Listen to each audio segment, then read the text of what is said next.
So, barang apa yang kita dapat hari ni? Dan barang apa yang kita dapat? Barang yang kita beli, yang kita repeat beli banyak kali. Semestinya plastik sampah wangi daripada Garbamen. So saya dah beli banyak kali guna plastik sampah ni. Dia kuat, tahan, wangi. Dan dia ada 4 sudut. Yang kita buka dia. Saya beli berapa? 1, 2, 3, 4, 5. Sebab benda ni memang berbaloi beli.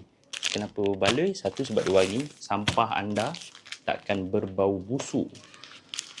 Dia ada 5 varian. 240 liter, 120 liter, 90 liter, 240 liter, 120, 90, 60, 25 liter. Okey.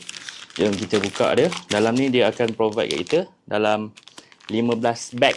So kat sini ada dimension dia lah. Nanti korang boleh tengok kat dia punya plastik. Jom kita tengok kenapa anda patut beli plastik ni, plastik sampah ni. Semestinya satu, dia wangi. Sebab dia bau macam serai. Yalah, tak adalah plastik sampah korang berbau busuk. Okay. Ni saya selalu ambil yang 60 liter. Sebab standard size untuk tong sampah yang kat rumah kita tu lah. So dia ada jenis pattern macam ni. Dalam 15 pieces of bag ni dia ada dia boleh koyak strap macam ni. So jom kita test pula macam mana dia berfungsi. Ni untuk versi 60 liter. So wangi. So dia ada 4 telinga. 1, 2, 3, 4, 5. Nampak? 1, 2, 3, 4, 5.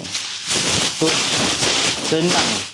Bila kita nak ikat tong sampah tu, kita boleh ikat 4 telinga kan, atas bawah. Macam tu. Lepas tu telinga yang 3 dan 4. Telinga 1, 2, telinga 3, 4. Kita bagi masuk angin sikit. Nampak kan? So 1, 2 ikat. Nampak? Ikat.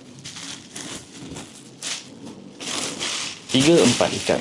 So kenapa kita boleh ikat banyak macam ni? So tong sampah tu akan secure, selamat. Sampah tu takkan terabur dan susah nak koyak apa.